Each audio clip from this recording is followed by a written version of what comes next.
আপনার প্রতিবন্ধকতা তৈরি করবে, ওটাকে আমরা হ্যাজার্ড বলতেছি। আর কেউ হ্যাজার্ড, তারপরে রিস্কের বিষয়টা আলোচনা করছিলেন। হ্যাজার্ডটাকে মনে আছে? একটা ডেঞ্জার, মানে হ্যাজার্ড মিন্স একটা ক্ষতি, পয়েন্টে কাছাকাছি আসছেন।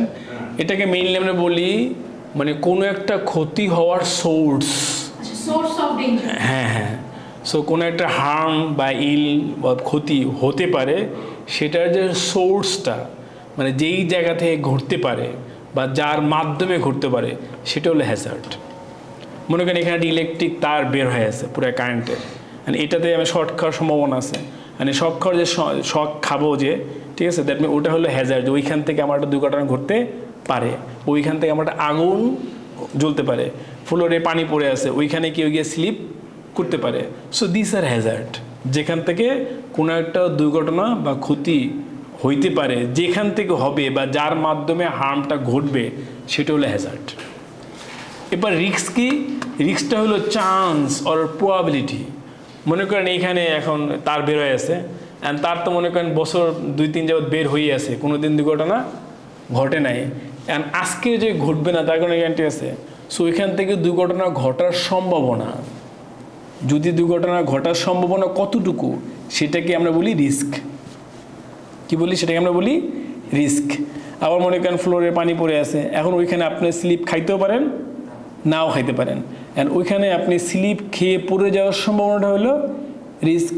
আপনি যে সিঁড়ি দিয়ে নামেন, সেই সিঁড়ি দিয়ে নামে সবসময় মানুষ কি যেন হোঁচট খায়, মাঝে মাঝে হঠাৎ করে হোঁচট খায় না? সো এই সিঁড়ি দিয়ে আপনি নামতে গেলে হোঁচট খাওয়ার সম্ভাবনা কতটুকু? সো কোনো একটা দুর্ঘটনা যেটা হ্যাজার্ড থেকে ঘটতে পারে, সেই ঘটার যে সম্ভাবনাটা, সেটা হলো রিস্ক, মানে মেনলি প্রবাবিলিটি।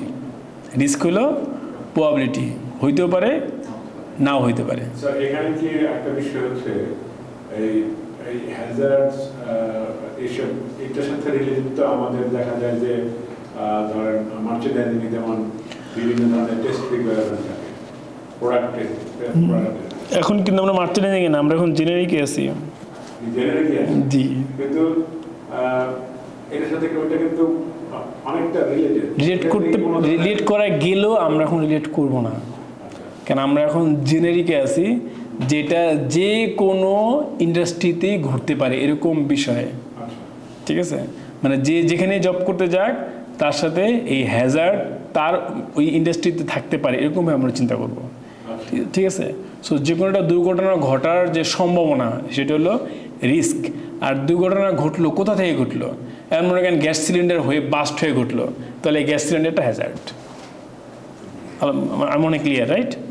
আচ্ছা, এরপর হইল ক্লাসিফিকেশন অফ হ্যাজার্ড। হ্যাজার্ড 5 ধরনের: ergonomic, biological, chemical, physical and psychological. Ergonomic হলো যেটা আপনার মুভমেন্ট বা শরীরে কাজ করতে গিয়ে ঘটে। মনে করেন আমি অনেকক্ষণ যাবৎ দাঁড়ায় কাজ করতে করতে আমার কোমর ব্যথা হয়ে গেল, এটা আর্গোনমিক্যাল হ্যাজার্ড। এই যে কোমর ব্যথা হলে এটা একটা হার্ম না? ঠিক আছে, কোনো একটা ওয়ার্কার আপনি ওয়ার্ক এনভায়রনমেন্ট ওয়ার্ক প্লেসটা এমনভাবে সেট করছেন, সে কাজ করতে গিয়ে তার হাত ব্যথা হয়ে যাচ্ছে, তাহলে যে হাতে যে ব্যথা পাইলো, এটা একটা হ্যাজার্ড।